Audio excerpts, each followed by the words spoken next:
My wife is the city's swimming champion. When both her unforgettable first love and I fell into the water, she didn't hesitate to save him. After she pulled him ashore, he looked at me provocatively and said, "Sorry, Zoe is too tired to save you. You'll have to figure out how to get out on your own." I struggled in the water, and my wife Zoe looked at me with disdain. "You must have pushed Anthony, otherwise, how could he have fallen into the water?" I ran out of strength and started to sink. Zoe, however, panicked. Chapter 1. Help! Help! Anthony and I called for help loudly, but my wife didn't even look at me.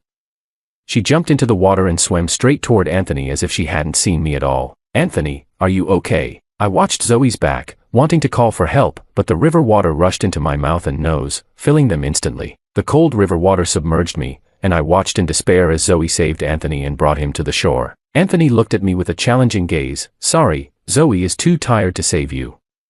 You'll have to figure out how to get out on your own." I wanted to say something but could only look in despair, unable to utter a word. Gradually, I sank, until a swimmer saw me and brought me to shore. I coughed up water like a dying fish. Meanwhile, Zoe was busy drying Anthony's head with a towel, not even looking at me. It was only after she finished that she looked down at me with disdain. "You must have pushed Anthony, otherwise, how could he have fallen into the water? Don't you know Anthony is afraid of water? Why would you do such a disgusting thing?" Anthony stopped her. "It's okay, Zoe, don't be angry. I think William didn't do it on purpose. It's just that I was too close to you, and he felt uncomfortable. It's always like this, just a few words to seal my fate. No matter what happens, Zoe always unconditionally believes Anthony's slander and provocation against me, just because he is her unforgettable first love from high school. William, you're disgusting. You should have drowned just now. You're uncomfortable, so you want to kill someone. If I hadn't been here today, the consequences would have been unthinkable. Struggling underwater had drained all my energy.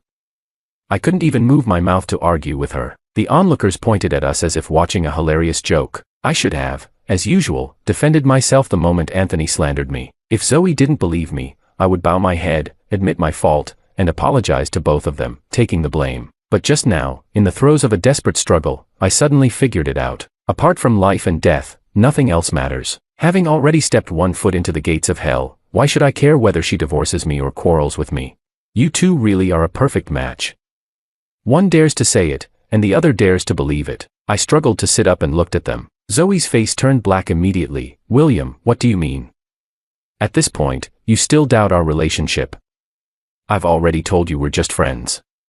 Can't you stop making trouble? Think about it yourself." With that, Zoe took Anthony and turned back to the hotel, leaving me alone by the river. In 3 years of marriage, I've often heard this sentence. Whenever I didn't go along with her wishes or couldn't stand her and Anthony, she would leave me with these words, and I would always go to her to apologize as if I were in the wrong. Looking at it now, I realize I was the one who wasn't thinking clearly. A wife who can disregard my life isn't worth cherishing. Chapter 2. Because I was soaked in the cold river water for too long, I developed a high fever the next day and stayed in the hotel for an entire day. But my fever was too severe, and since I was unfamiliar with this city, and only here with Zoe and Anthony, there was no one to take care of me. After some thought, I struggled to call Zoe. The moment the call connected, loud DJ music blasted through my ears. It was obvious Zoe and Anthony were at a club, and when she saw my call, Zoe's annoyed voice came through. "William, why are you calling? Don't you know we have our own things to do?" I held back my temper and spoke kindly. "Zoe, I'm sick. Could you please buy me some fever medicine and bring it to me?" Before I could finish, the call was abruptly cut off. I was stunned, unwilling to believe Zoe had hung up on me intentionally, so I called again. This time, her voice was even more impatient. "William, can you stop bothering me? Do you think pretending to be sick will fool me? Isn't it just because you don't want me to have fun with Anthony? Let me tell you, William, stop making a fuss. We came here for work and we're just relaxing a bit now, don't make trouble." A torrent of words flooded my brain, making my fevered mind even more muddled. It took me a moment to process what she meant. Zoe thought I was pretending to be sick. I collapsed back onto the bed, my consciousness growing even hazier. Just then, the phone rang again. I still held out hope that it was Zoe having a change of heart, but it was a college friend. "William, I saw your social media. You're in the city too, right? Want to grab dinner?" It took me a moment to recognize Jessica's voice. She was my best friend during college, but after graduation, we gradually lost touch. With a hoarse voice, I replied, "Jessica, could you buy me some fever medicine? I'll send you the address." In less than half an hour, Jessica arrived at my room. I got up from the bed to open the door. Jessica walked in and asked, "I thought your wife was here too. Why isn't she taking care of you?" I smiled bitterly. "She's out partying. We came to this city for a project Zoe was working on. That's her job, and I didn't mind, but Anthony decided to come too, saying he wanted to sightsee. I couldn't let him come alone with my wife, so I tagged along. But Zoe hadn't been kind to me the entire trip. Not only did we not share a room, but she also kept ordering me around." Jessica was speechless for a moment. After giving me the medicine, she went down to the supermarket to buy fever patches. Unfortunately, on her way back, she ran into Zoe and Anthony. For convenience, I had given Jessica my room card, but Zoe, upon seeing her, assumed she was a mistress. With a look of having caught someone in the act, she kicked open the door and started arguing with Jessica. "I've told you many times, I'm William's college friend, believe it or not. What's a college friend doing in William's room in the middle of the night?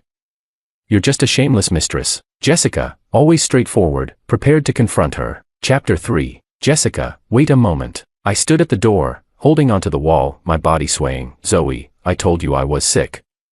If you wouldn't buy me medicine, I had to ask my friend. What madness is this now?" I knew I must look very weak, so Zoe didn't doubt that I was truly sick. Her aggressive demeanor immediately softened. "Why didn't you explain earlier? If you had made it clear, I would have come back sooner." Jessica rolled her eyes, crossing her arms and looking at Zoe. "Lady, weren't you busy partying with your lover? Even if he told you, would you have believed him?" Zoe glared at her. "Who are you calling a lover?" "William, I told you that Anthony and I are here for work.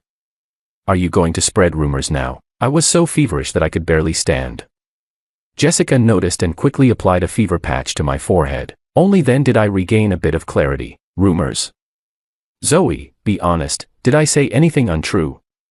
I just said you were out clubbing with another man and didn't want to buy me medicine. Which part was a lie?" Zoe was at a loss for words, giving Jessica a death glare. "Why are you discussing our business with outsiders? This outsider just saved my life. And you? Since you came back, have you shown any concern for my illness? All you do is argue." Zoe fell silent, but Anthony, who had been listening, stepped in. "Who said Zoe doesn't care about you? We came back within half an hour after your call, didn't we?" Jessica glanced at the bags in their hands. "I've been to that club. It closes at 2 a.m. If it hadn't, you would have stayed all night, right?" Zoe and Anthony both fell silent. I looked at Jessica. "Thank you so much today. It's late, and it's not safe for you to go back alone.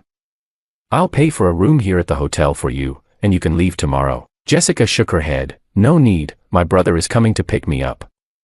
William, take care of yourself and don't let some shameless people take advantage of you." She glanced pointedly in Zoe's direction. Zoe immediately got angry. "Who are you calling shameless? Whoever gets angry is who I'm calling shameless. Do you dare?" Seeing that they were about to argue again, and with many neighbors opening their doors to watch, I shouted, "Enough, Zoe, aren't you embarrassed?" With that, I slammed the door, cutting off all sound. I was sick for 3 days, during which Zoe and Anthony went out alone every day to work, but I no longer cared. On the 4th day, once I had fully recovered, I decided to help Zoe and Anthony finish their project survey as soon as possible.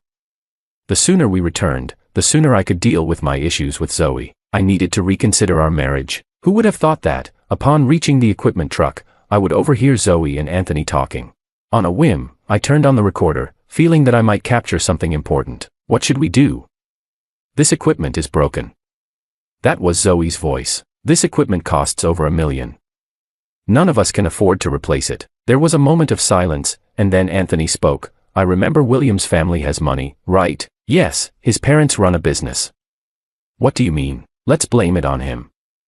No one will know." Chapter 4. When they came out and saw me sitting on their temporary camping chair, they were all taken aback. "William, when did you get here?" I curled my lips into a sneer and replied, "Just now." "Where did you guys go?" "I didn't see you." Zoe's face showed a bit of discomfort, but Anthony remained calm. "Didn't you hear us talking earlier?" "No." I shook my head. Sure enough, both Zoe and Anthony breathed a sigh of relief. Then, Anthony gave Zoe a significant look right in front of me, but I saw it all and watched them pretend with amusement. Zoe walked over to me and asked gently if I was feeling better. I inwardly laughed at their foolishness, unable even to disguise their actions, but I still nodded, "Much better." Then she went on to ask about my well-being for a while before finally getting to the point. "Honey, Anthony and I have been working all morning. How about you help us with one of the machines so we can take a break? I readily agreed. Sure, where's the machine? Zoe's eyes lit up, and she pointed to a black van not far away. It's in the back seat, the blue equipment. I walked over, catching a glimpse of Zoe and Anthony high-fiving out of the corner of my eye. I pretended not to see and opened the car door, looking around for a while. Honey, I can't find the equipment. Where is it? Isn't it right on that seat? I pretended to search some more, still can't see it. Where exactly is it? Zoe's tone grew impatient. Isn't it right there? How can you not see it? I quickly nodded. Oh, here it is. But honey, I can't move it alone. Can you ask Anthony to help me? She blurted out. Why are you so useless? Anthony can move it by himself. Realizing what she was saying, she quickly corrected herself. Okay, I'll get him. I watched as Zoe went over and said something to Anthony, and they both glanced meaningfully in my direction. I knew they were up to something again. Anthony came over, casually belittling me. I've heard you've been working out for many years. What? Was it just hormone injections? You can't even lift a small piece of equipment. I've been sick, my strength hasn't recovered. I didn't bother arguing with him and followed Anthony to lift the equipment together. There was a cunning glint in his eyes, clearly scheming something. I held the equipment steadily. I could easily carry 2 of these by myself. After all, I usually lift weights 2 to 3 times heavier at the gym, but I couldn't reveal that. Sure enough, after a few steps, Anthony suddenly exclaimed, William, hold this for a moment, I need to tie my shoelace. Without waiting for a response, he let go of the equipment. I quickly said, Anthony, hurry up, I can't hold this for long. The more I urged him, the slower he moved, telling me not to worry. I pretended to struggle, calling out several more times. Anthony, seeing that I still hadn't dropped it, couldn't stall tying his shoelace any longer and reluctantly got up. I then said, I need to tie my shoelace too. Anthony, you hold it. With that, I let go and crouched down. Anthony, having crouched for a while, suddenly stood up and felt momentarily dizzy, thinking he could handle it. He didn't pay much attention. In that moment of inattention, the equipment slipped from his hands and crashed straight to the ground. Chapter 5. The casing immediately shattered, and the main body of the device was full of cracks, rendering it unusable. This sudden turn of events shocked everyone. Zoe, from a distance, thought she had succeeded and hurried over, saying, William, this is $1 million device. Since you broke it, you should pay for it. I innocently pointed at Anthony. It wasn't me. Anthony didn't hold it steady. Anthony, clearly stunned, instinctively retorted, No, it was you who let go first. I told you I needed to tie my shoelace, and you nodded. Zoe hadn't expected things to go this way and couldn't help but defend Anthony. Couldn't you wait until Anthony had a better grip before letting go? But Anthony did the same thing just now. He said he needed to tie his shoelace and suddenly let go without warning. If I hadn't held it steady, the one in trouble might have been me. Anthony, finally realizing, looked at me with reddened eyes. William, you did it on purpose. You pretended you couldn't hold it just to frame me. Why would I frame you? Are you suggesting that the machine was already broken, and I schemed to make you take the blame? I said in surprise. That would be unbelievably cruel of me. Zoe and Anthony's faces alternated between green and white. They opened their mouths, wanting to say something but finding no reasonable argument. I don't care. Even if the machine is broken, you still bear some responsibility. If there's compensation, we should share it. I quickly pointed to the nanny car behind us. No way. The dashcam captured everything clearly. I let go with your consent. Although the audio isn't clear, your nodding is visible. Shall we check the footage? After I said this, Anthony's face turned ashen. He squatted down and muttered to himself, $1 million. I can't afford that. Even if I sold myself, I couldn't afford it. Seeing this, Zoe's heart ached. William, even if we take a step back, don't you bear any responsibility? What responsibility? Even if I take 10,000 steps back, I have no responsibility. Seeing that she couldn't argue with me, Zoe glared at me and hurried to comfort the squatting Anthony. All right, you two think about how to compensate. I've got something to do and need to go. Leaving them with this, I turned and drove straight to the city bank. After verifying my identity at the bank, I was ushered into the VIP room. I wasn't there to withdraw money for Anthony. On the contrary, I was there to prevent that from happening. Mr. Sue, what business would you like to conduct today? I want to cancel a supplementary card under my name. After getting married, I had given Zoe a supplementary card. I transferred all my company dividends to that card and told her to spend as she pleased. Knowing Zoe, she would surely use my card to pay Anthony's compensation. I had to cut off this possibility in advance. Certainly, your membership level is quite high, so we can process this immediately. After canceling the supplementary card, I returned to Beijing before Zoe and Anthony realized what had happened. After the 5-hour flight landed, as expected, my phone was flooded with calls, all from Zoe. Chapter 6. I slowly called back, and a hysterical voice immediately came through. William, did you cancel my card? Yes. Is there a problem? Why did you cancel the card? Didn't you say it was for me to use? Besides, that's our marital property. Do you even have the right to cancel it? Listening to her anxious and unsettled voice, I chuckled. I have my reasons for canceling the card. Do I need to report to you? Unlock the supplementary card immediately. I need to use it now. Zoe's voice carried a tone of command. Sorry, that's not going to happen, I replied lightly, clearly aiming to infuriate her. William, where are you now? I just went to your room and couldn't find you. Are you hiding? I pretended to remember and replied, oh, I forgot to tell you. I went back to Beijing. Why did you go back?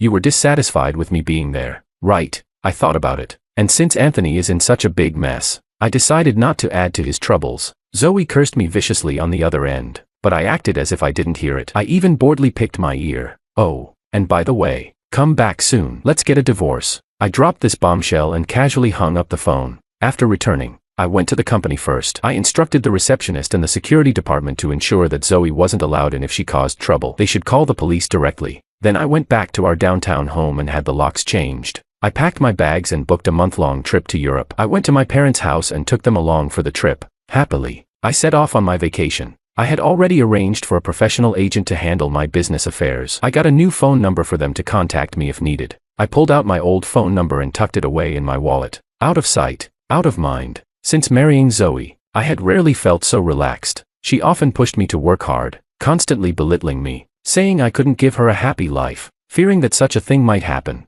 I worked like crazy. As the boss, I arrived at work earlier than everyone and left later than anyone. For the past 3 years, my nerves had been taut like a string, never relaxing. Breathing in the moist air of an unknown European town, I felt my body and mind unwinding. Looking back, I couldn't believe how I had survived those days. After a comfortable month-long trip with my parents, I boarded the plane back home. My parents seemed to sense that there were problems in my marriage with Zoe, hence the vacation, but no one dared to ask, fearing it would upset me. I had once loved Zoe so much, to the point where I wouldn't marry anyone but her in this lifetime. I didn't explain to my parents. They were old, and getting upset wasn't good for them. I decided to handle my problems on my own. After returning home, I reinserted the phone card that had been dormant for a month. As expected, as soon as I inserted it, a flood of calls and messages poured in. In fact, Zoe had bombarded my social media accounts, but I had blocked her everywhere, which gave me some peace. I didn't even bother to read the hundreds of messages. I just called Zoe. When are we getting a divorce?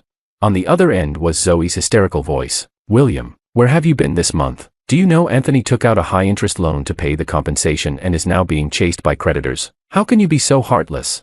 Chapter 7. Such good news?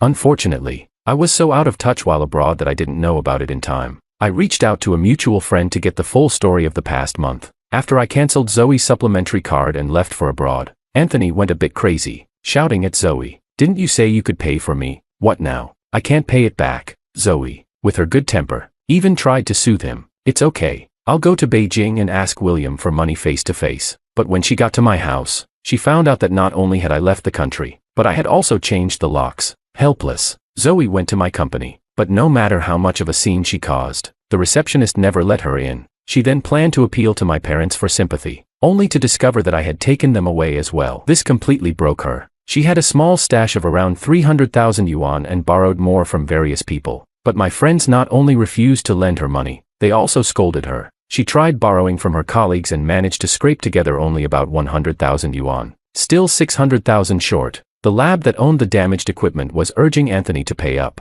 so he gritted his teeth and borrowed 600,000 yuan from local loan sharks, agreeing to repay 700,000 yuan within a month. Who knows where he got the confidence to think he could repay the money? Maybe he thought with Zoe, he could still extract money from me. A month passed, and debt collectors caused a ruckus at Anthony's company, resulting in him losing his job. He hid elsewhere but was found and beaten by the collectors, ending up in the hospital. The loan sharks called everyone around Anthony incessantly. Now he was abandoned by everyone except Zoe, who still stayed by his side in the hospital. My friend told me this vivid story, and I couldn't help but laugh. He advised, "The most important thing now is to divorce Zoe, but I doubt it will be easy." I reassured him, "Don't worry, I have evidence. If Zoe agrees to the divorce amicably, that's fine. But if she causes trouble and takes it to court, it won't just be a simple divorce." Sure enough, as soon as Zoe heard I was back in the country, she rushed to find me. She looked quite haggard from taking care of someone and walked briskly towards me as soon as she saw me. "William, where have you been this past month? Do you know how hard it's been for us here? I know. So what does that have to do with me? I replied emotionlessly. I'm still your wife. Is there a problem with me wanting to use our joint marital property? I watched her rage and said, didn't you receive my divorce agreement? You leave with nothing. Why? I didn't cheat. I sneered and played an audio recording from my phone. It's not just about cheating. I have reason to believe that you married me with ulterior motives. You're talking nonsense. Zoe had been angrily cursing me, but quickly fell silent as she heard the voices from the phone. What do we do? This equipment is broken. It was Zoe's voice. This equipment costs over $1 million. If we break it, neither of us can afford to pay. The clear voices of the two filled the room. Zoe muttered in disbelief. You knew everything. Chapter 8. So what if I knew? Zoe's eyes suddenly flashed with malice as she glared at me. So you deliberately called Anthony over to help you move the equipment just to frame him. I frowned at her wording. Wrong. Anthony tried to frame me but ended up harming himself. Zoe, I'm the victim here. I only avoided your trap. Everything you and Anthony are facing now is what you deserve. And let me tell you, if you don't agree to the divorce, I'll submit this recording to the police. You and Anthony might end up meeting in prison. Hearing my last words, Zoe finally showed fear, lowering her once proud head. William, you're something else. Doesn't 3 years of marriage make you feel any pity? For people like you, it's not worth it. I replied coldly. Watching Zoe sign the divorce agreement, I immediately sent it to my lawyer and scheduled the formalities for a month later. There's a 1-month cooling-off period for divorces now, but I won't regret it. That incident made me see Zoe's true nature and realize that my 3 years of feelings were not worth it. That's why I could walk away so firmly. Otherwise, I would still be trapped in Zoe's manipulations, unable to break free. A few days later was a class reunion, which I attended. My classmates knew about my divorce and didn't try to persuade me otherwise. Only Jessica patted my shoulder. That day at the hotel, I wanted to advise you to get a divorce, but thinking about how you were in college, chasing Zoe like crazy, I was afraid you'd regret it after recovering. So I didn't say anything. I laughed. Back in college, I was poor at judging people. I would just throw myself at anyone I fancied. I replied awkwardly, Jessica, I just got out of a marriage. I don't want to jump into another one. She raised her hand to stop me, not the least bit embarrassed. Who's asking you to agree now? There's plenty of time in the future. She gave me a bright smile, and I smiled back. Indeed, there's plenty of time in the future. A month later, the day Zoe and I had scheduled to finalize the divorce arrived. Zoe seemed to have dressed up carefully. I couldn't tell if it was to celebrate the divorce or to make me regret it. But no matter how beautiful she looked, I couldn't care less. Let's go. Get the formalities done. Wait, William, you know once we go in, there's no turning back. I nodded indifferently. What was there to regret? Seeing my attitude, Zoe bit her lip and stepped closer. But I regret it. Don't you want to give our marriage another chance? I quickly pushed her away. Just the mere touch made me feel disgusted. Zoe, we both know the truth. Even if we go back, there will always be a rift between us. Whether you cheated or not, you've already crossed my bottom line. We are never going back. Chapter 9. After I finished speaking, Zoe seemed to finally give up, her face turning cold. William, you're really something. What I didn't see was her signaling to someone behind a nearby car. Zoe and I entered the Civil Affairs Bureau together. Reflecting on the last time I came here, I was so excited and full of anticipation for married life. But now, looking back, that kind of life only existed in my memory because I married Zoe. So it could never happen. The procedures were completed faster than I expected, and I breathed a sigh of relief as I held the divorce certificate. It was all over. Perhaps seeing my relaxation, Zoe's face turned extremely ugly. What? Divorcing me makes you so happy? I laughed twice. Sorry, you noticed. Since you noticed, I won't pretend anymore. After leaving the Civil Affairs Bureau, I walked to my car, ready to open the door, but Zoe suddenly approached me. Even though we're divorced, it was a peaceful divorce. Why not give me a ride? I didn't even look at her. Sorry, it's inconvenient. I have to pick someone up later. Jessica had just come to Beijing for a business trip and had arranged to have dinner with me. I was busy replying to her. Zoe glanced at my phone, her tone angry. Chatting with a woman. Huh? I can't believe you found someone else right after our divorce. Trying to guilt trip me again. I sneered and retorted, better than you. Finding someone before the divorce. You. I was chatting with Jessica and didn't notice when Zoe disappeared. Suddenly, Anthony's voice came from behind me. William, if it weren't for you, I wouldn't be in this situation. It's all your fault. Let's go to hell together. I didn't have time to react. Looking up, I saw Anthony rushing at me with a gleaming knife. I dodged the fatal spot, but the knife still stabbed into my chest. All the strength in my body seemed to drain away, leaving me empty. I watched as blood spurted out. There were few people on this road at this time. Anthony, realizing what he had done, turned and ran. The Civil Affairs Bureau staff came out and saw me lying in a pool of blood. They screamed and quickly called an ambulance. When I was being lifted into the ambulance, I was barely conscious, grabbing a doctor's hand and shouting, "The culprit is Anthony, and Zoe is an accomplice." I don't know if the doctor heard me. As I passed out, when I woke up, I was already in the hospital. My chest hurt terribly, and even the slightest movement felt like it was tearing. I had no choice but to move my eyes and saw Jessica sleeping beside me, holding my hand. I gently moved my fingers, and Jessica immediately woke up, pleasantly surprised. "You're awake. I'll call the doctor." Jessica brought the doctor, who gave a brief explanation of my condition. Anthony had aimed for my heart, but luckily, I dodged a bit, so the stab wound wasn't fatal. However, I had lost a lot of blood and was very weak, and with the wound just treated, I couldn't move for a while and had to stay in bed. But what I wanted to know wasn't this. It was whether Anthony and Zoe had been caught. Chapter 10. After the ambulance arrived, the Civil Affairs Bureau employee called the police and followed me to the hospital. Since I was unconscious, the doctor relayed my pre-ambulance statement to the police, and with surveillance footage from the scene, Zoe and Anthony were quickly identified. Zoe was arrested that day, but Anthony was nowhere to be found. The police found evidence of Zoe conspiring to harm me in her phone, proving her complicity. Now, the police were conducting a citywide search for Anthony. I nodded to show my understanding. I never expected Anthony would actually dare to stab me in public. It seemed he was ready to risk everything. Reflecting on it, I was relieved I had dodged the critical spot. Otherwise, if Anthony had succeeded, it would have been a terrible loss. Zoe's parents came to the hospital with fruit to plead with me. Even though I had been their son-in-law for 3 years, I still remembered how they had tried to exploit me for money. Zoe's mother sat by my bed and glanced at Jessica, who was peeling an apple. "Could the nurse step out? We have something to say." "Auntie, you can speak freely. This is my girlfriend." Jessica's eyes lit up as she looked at me. I nodded at her, while Zoe's mother looked displeased. "You found a girlfriend right after divorcing Zoe. Were you seeing her before the divorce?" "Stop. I don't need to explain my fidelity to you." "But Zoe, conspiring to murder me, isn't exactly irrelevant." Zoe's mother looked embarrassed. "I'm here to persuade you. After all, you and Zoe were married for 3 years. Can't you let this go over a minor issue?" "Minor issue?" I frowned. "I was stabbed and almost died. As a parent, how would you feel if someone did this to Zoe?" Zoe's mother stubbornly said, "But you didn't die, did you?"